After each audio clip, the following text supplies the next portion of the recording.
The old man stood silently at the edge of the frozen river while dozens of terrified families crowded behind him. Snow whipped violently through the night air. Children cried in fear. Horses struggled to move through the deep ice. And somewhere behind them, the sound of gunfire echoed closer every minute. One soldier suddenly shouted at the old man, "You still have time to save yourself." But instead of running, he turned back toward the frightened crowd and said something nobody there would ever forget. "If I cross alone, I survive for a night. If we cross together, maybe generations survive forever." Within hours, his decision would save hundreds of lives and unknowingly transform the future of an entire nation. The year was 1939.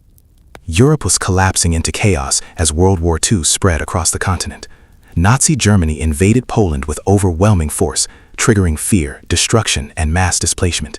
Entire towns vanished beneath bombings. Families fled through forests, carrying only what they could hold in their hands. Among those escaping the violence was a Polish doctor and community leader named Eugene Lazowski. At first glance, Lazowski did not look extraordinary. He wasn't a famous general or wealthy politician. He carried no weapon. He commanded no army. But hidden behind his calm appearance was a man about to risk everything for strangers he barely knew. As Nazi forces tightened control over occupied Poland, Jewish families faced horrifying persecution. Entire communities were being forced into ghettos and eventually deported to concentration camps. Fear consumed everyday life. One accusation, one wrong word, or one suspicious glance could mean death. Most people were too terrified to resist, and honestly, nobody could blame them. The Nazis ruled through fear so brutal that helping another person could cost your entire family their lives. Yet Lazowski couldn't ignore what he was witnessing. Every day he watched starving children, sick elderly people, and terrified families being dragged away. He treated patients in secret, often without medicine or supplies. Sometimes he received no payment at all because the people around him had already lost everything. Still, he continued helping anyone who came to his door. But then he discovered something extraordinary. During the war, Nazi authorities were terrified of typhus outbreaks. The disease spread rapidly through crowded conditions and had historically killed massive numbers of soldiers during wars. Whenever German officials suspected typhus in a village, they often quarantined the entire area to avoid infection. Lazowski realized this fear could become a weapon. Together with another doctor named Stanislav Matulewicz, he discovered that harmless dead bacteria could create false typhus test results without actually infecting people dangerously. It sounded insane. If caught, both men would almost certainly be executed. But if it worked, entire villages might avoid Nazi deportations. So they began one of the boldest medical deceptions in World War II history. Quietly, secretly, Lazowski injected selected patients with harmless bacteria that would trigger false positive typhus tests. Then medical reports were allowed to reach German authorities. Soon rumors spread rapidly. Typhus was everywhere. Nazi officials panicked. German soldiers became afraid to enter certain villages. Inspections became limited. Deportations slowed dramatically because authorities feared exposing their troops to deadly disease. Entire communities suddenly found themselves protected, not by guns or soldiers, but by fear itself. What made the story remarkable was not only the deception, it was the reason behind it. Lazowski gained almost nothing personally from the risk. Every day he lived under the possibility of torture or execution. Even neighbors could accidentally expose him. Some people advised him to stop before it was too late, but he kept going. Because once someone truly begins caring about others, self-preservation no longer becomes the only priority. For nearly 3 years, the fake epidemic protected thousands of people across dozens of villages in occupied Poland.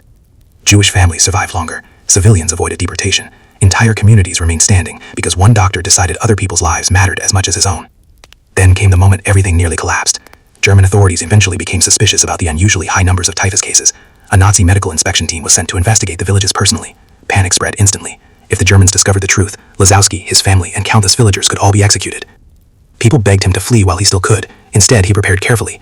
Knowing German officers feared infection intensely, Lazowski arranged for the inspectors to meet only the sickest-looking villagers, elderly people suffering from real illnesses, weak farmers, and exhausted patients lying in dark, crowded rooms. The atmosphere terrified the Nazi doctors. Afraid of catching typhus themselves, they rushed through the inspections quickly without conducting thorough examinations. They confirmed the epidemic and left the area immediately. Once again, Lazowski's plan worked. Sometimes helping others requires more than kindness. Sometimes it requires courage so dangerous that most people would never attempt it. As the war continued, Lazowski protected as many people as possible while living under constant fear of discovery. Eventually, near the end of the war, information about resistance activities forced him and his family to escape before German authorities could arrest him. After the war, the full truth slowly emerged.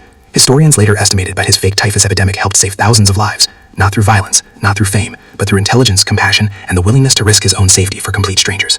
Years later, Lazowski immigrated to the United States and worked as a pediatrician in Chicago. Many people around him had no idea that the quiet doctor treating children had once outsmarted one of the most terrifying regimes in human history. And perhaps the most powerful part of the story is this. Lazowski never became rich from what he did. He didn't help people because he expected rewards. He helped because someone deep inside, he understood something many people forget. Human beings rise together. When societies become selfish, fearful, and cruel, civilizations collapse. But when even one person chooses to protect others despite personal risk, hope survives. Ironically, by dedicating himself to saving other people, Lazowski eventually saved himself too, not only physically but morally, because there are two ways for a person to survive history. One is simply staying alive. The other is remaining human while the world around you forgets how. That is why wishing good for others is never truly a loss. Sometimes the good we send outward returns in ways history remembers forever.